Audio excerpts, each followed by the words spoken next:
Reflection, Group Grief Counseling by Dana Edwards.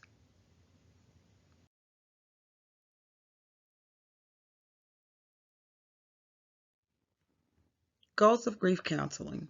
The overall goal of grief counseling is to help the survivor adapt to the loss of a loved one and to be able to adjust to a new reality without him or her. On this slide, we'll talk about individual grief counseling and the benefits of it. Benefits of individual counseling. A person learns how to handle emotions.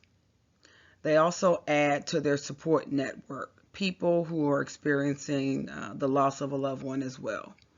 Managing symptoms, learning coping strategies, and one-on-one attention from a therapist or a counselor. Grief counseling individual. Disadvantages of individual counseling versus group counseling. Typically, it's more expensive. There's also a missed opportunity to meet people who are experiencing the loss of a loved one, so less social support.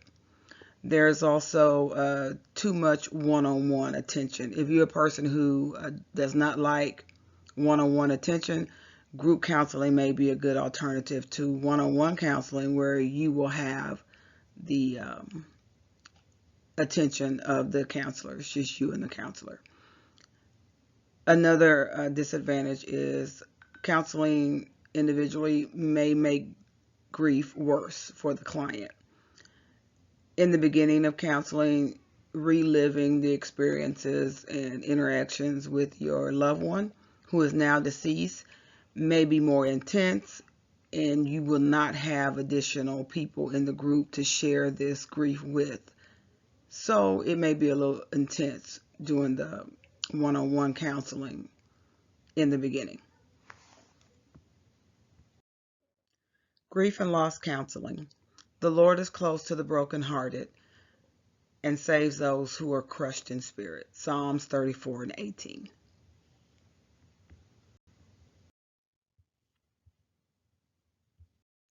On this slide, we'll talk about the disadvantages of group counseling versus individual counseling. The first thing we'll talk about is limited one-on-one attention. The contrast is in a group setting, you will be with whatever number of people are in your group. So you have to share the time with your counselor. In individual counseling, you are able to spend that whole time talking one-on-one to your counselor. So if you're a person who desires that type of atmosphere, group counseling would not be the place for you. Also, there's less confidentiality. In a one-on-one session, only you and your counselor are privy to the conversation. In group counseling, it will be shared with everyone that is present there for your group, so less privacy and confidentiality. The next thing is clash between group personalities. Anytime you have a group of people, there's bound to be personality clashes. It's important for the counselor to try and pick people with like temperament, like backgrounds, like experiences to lessen the probability of conflict. The next one is group meetings have less flexibilities. Group meetings are usually scheduled in maybe a week, month, several months in advance, usually bi-weekly or weekly. Same place, same time. Those are set. In an individual setting, you may have the opportunity to change your time quite frequently because it's a one-on-one situation. In a group, those classes are going to still go on, those sessions are going to still go on, and you may miss out. The last thing is getting lost in the group, not having a voice. If you are a quiet person, people who are more dominant, more forceful, will most likely get the most time in the class. So a person who is more humble or more quiet may feel like they get lost in a group situation and that their voice is not heard. If you're feeling like you get lost in group situations, it would be better if you schedule an individual session with a counselor. On this slide, we'll talk about grief counseling goals. The goal of grief counseling is increasing the reality of the loss. This is getting the clients to a point of total acceptance about the loved one being deceased. The second is helping the counselee deal with both the emotional and behavioral pain. There will be pain after a loved one dies. Talking with a counselor will help the counselee find a way through that pain. Also helping the counselee overcome various impediments to readjustment. The last is helping the counselee find a way to remember and maintain a bond with the deceased while moving forward with their lives. There has to be a point where the counselee knows how to hold on to the memory and not feel like they are betraying their loved one by moving on, but holding them close in their heart and at the same time being able to start their life without them. Grief counseling. When to do grief counseling. Grief counseling should start at the earliest, a week or so after funeral services have been had.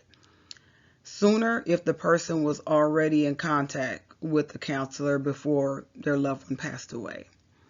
There is no set time schedule. It depends on a person's needs and when they're ready to talk.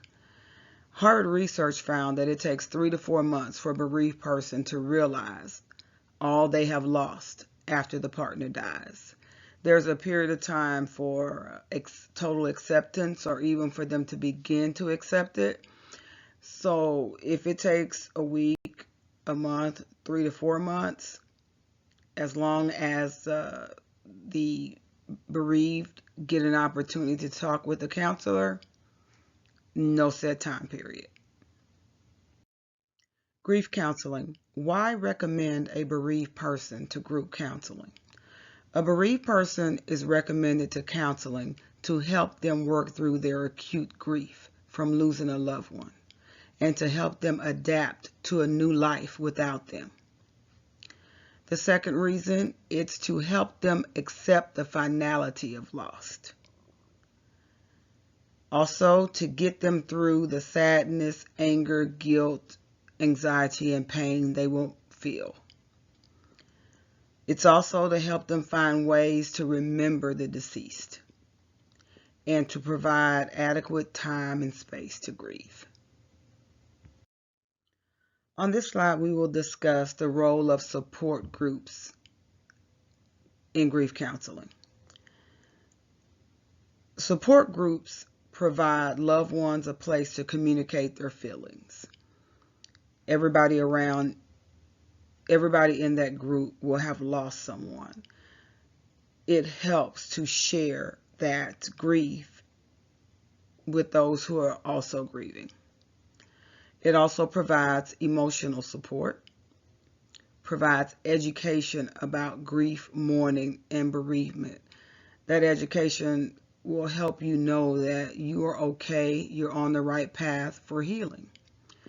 It also normalizes the grief process. It lets you know that there's no set time. Everyone will go through grief at different time periods and junctures, and so whatever you're feeling is normal.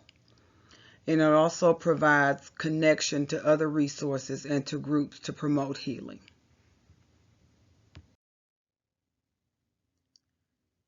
There are groups and therapists, counselors who provide Christian counseling. And in those Christian counseling groups, you will get everything that we've talked about. And you'll also get support of like-minded individuals who believe, who have the same faith you have, and you will share songs and scriptures. I've listed 3 scriptures of comfort for those who are bereaved. He heals the brokenhearted and binds up their wounds. Psalms 147:3. Blessed are those who mourn, for they will be comforted. That comes from Matthew 5:4. And the last is, so with you, Now is the time of grief, but I will see you again, and you will rejoice, and no one will take away your joy. John 16:22. This is the end of my presentation on group grief counseling, individual versus group therapy. Thank you.